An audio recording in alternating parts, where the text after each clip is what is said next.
What is up, guys? Ncaa 31 here, bringing you NCAA 13, Powerhouse Online Dynasty Season 5, Number 1 Notre Dame versus Texas in the rainy Notre Dame Stadium.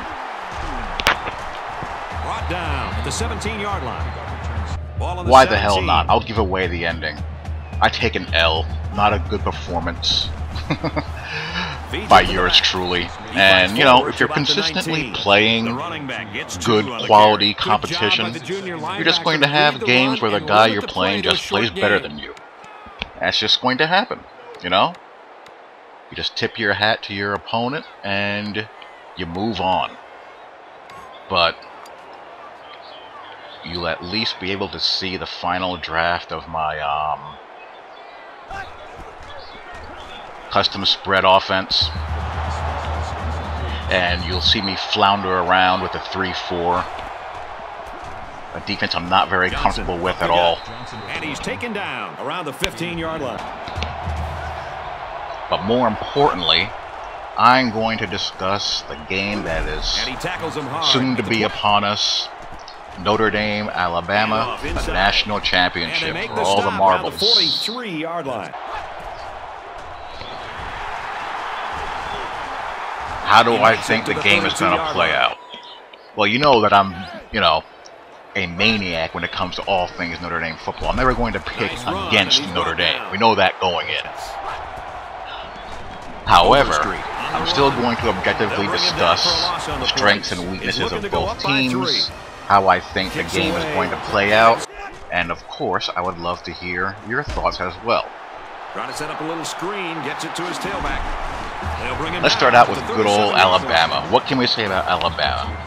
Alabama's at that point that we've seen before with great programs where they just get on these rolls, consistently reload, and are basically a dynasty.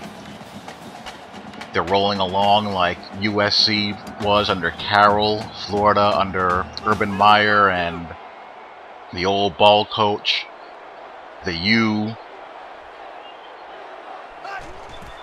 Even Oklahoma's little run. They're at that point where they're at their absolute peak.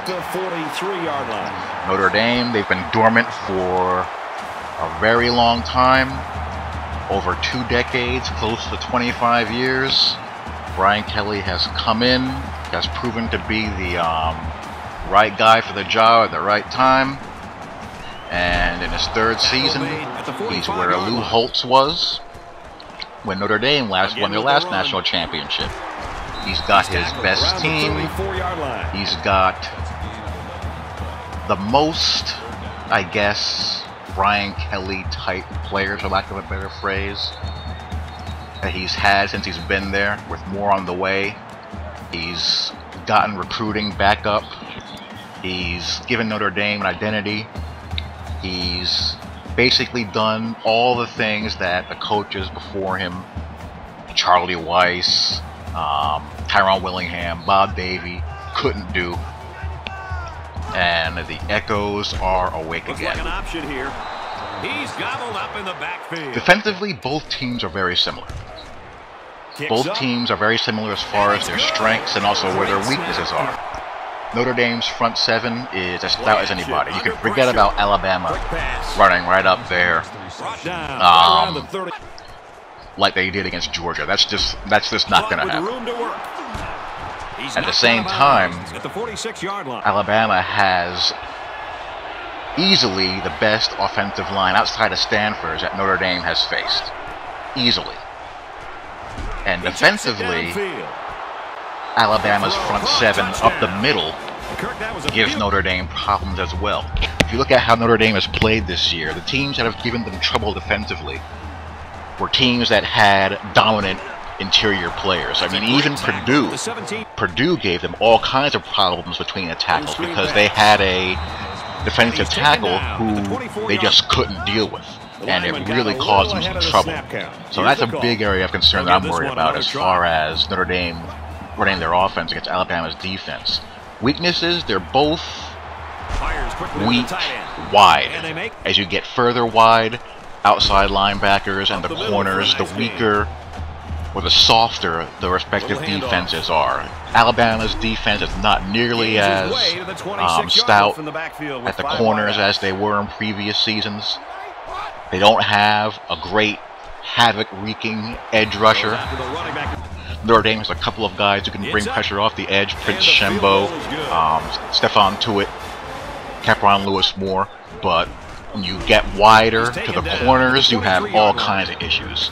Notre Dame has a true freshman at one corner who was actually recruited to be a scat back, running back / wide receiver, starting as a true freshman. And we have another corner on the opposite side who was a wide receiver last season, coming off a red shirt because of injuries. We also have Jamore Slaughter, who's been out for the year. Our safeties are kind of slow, heavy-hitting type, run support type of defenders are not really great in space. They'll run the option. Very good tackle in space. But fortunately, I don't think Alabama has the receivers to stretch the field wide and vertically on them. It's not that I don't think Alabama's receivers aren't talented. I think they are, but it's just not a part of what they do. They're not a team that's going to spread you out 4 wide and take shots downfield and down the seams. The guy that I'm most afraid of as far as Alabama goes is TJ Yeldon. He has the speed and that shiftiness that I think could give Notre Dame trouble if he gets out in space. As far as how... And then, of course, you have A.J. McCarron. McCarron is a very good intangibles player. He makes no mistakes. He's very heady.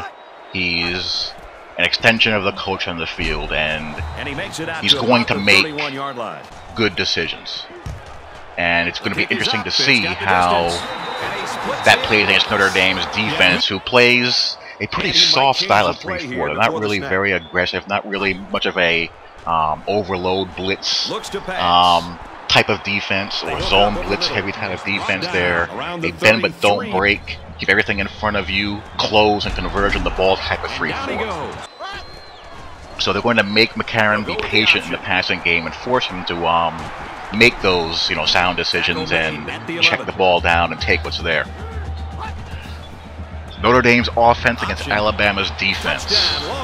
Well, I don't think Alabama's just going to be able to run the ball right up the gut against Notre Dame. I see some issues, with that with Notre Dame as well. As I said, Notre Dame has had weaknesses up front when they go against teams that are really physical between the tackles. They run it and he's in.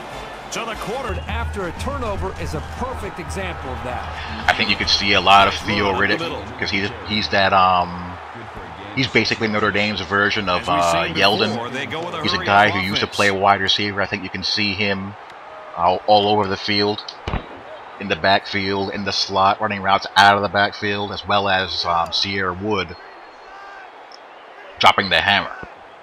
I could see George Atkinson maybe being an X-factor as far as the return game.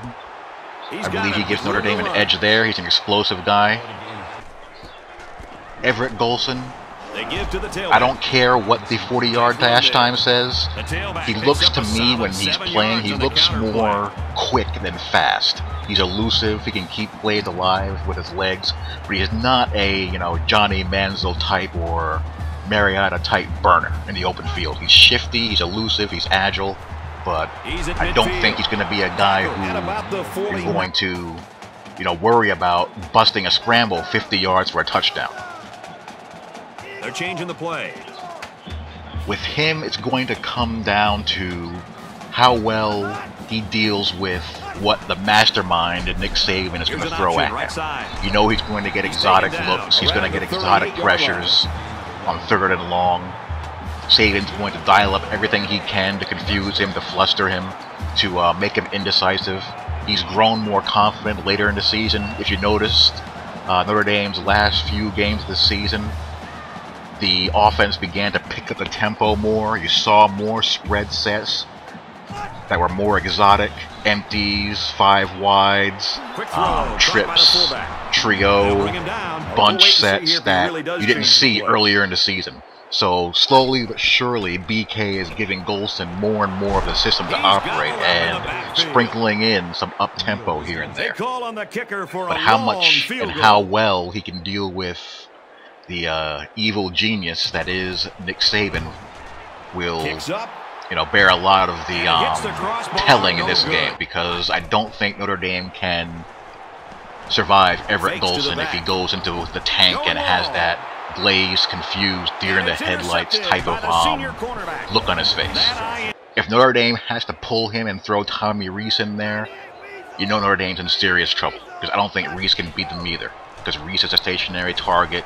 He's, a smart guy who'll make right reads, but he's limited physically to what he can do. I think Tyler Eifert is the best player on the field, at least out of the offensive players that have the ability to be, major matchup problems no matter where they line up. And I think no matter where he's lined up, he's not going to be able to be covered one-on-one. So what do I expect Alabama to do? I expect them to bracket the hell out of him.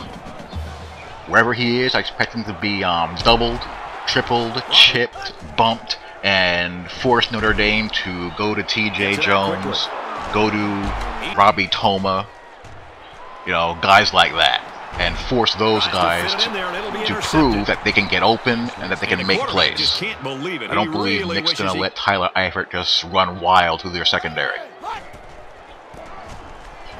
The kickers, both pretty even. He's at the 30. Brinza has shown, some weird signs lately that all kickers do. You just don't know with kickers until, they kick the damn ball. I mean, it's impossible to get inside a kicker's head. Brinza's got a long of 52. He's 1 of 1 from 50 yards out.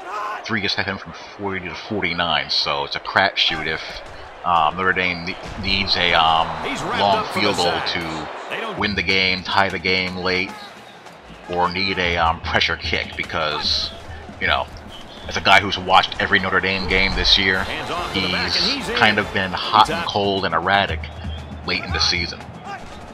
Bama's kicker, pretty dang steady. 11 of 11, but nothing over 40 yards.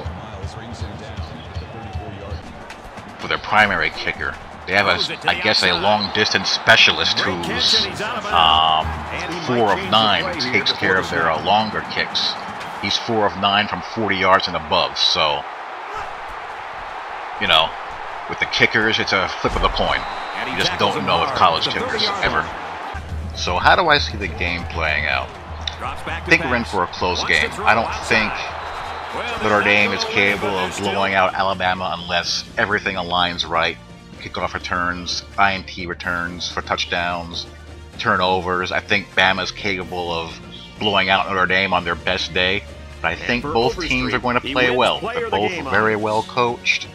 I think both teams are conscious that they have a lot to play for Notre Dame to show that they're back being Notre Dame, and Alabama's playing for history. So I expect a first team to break 20 wins type of game, 2017, 24-21, something like that. Anything higher than that would be a surprise, and would mean that more than likely Notre Dame got blown out. So I think we're in for a close, tight game. I hope it's a good one, and I hope Notre Dame wins. So talk to you all later.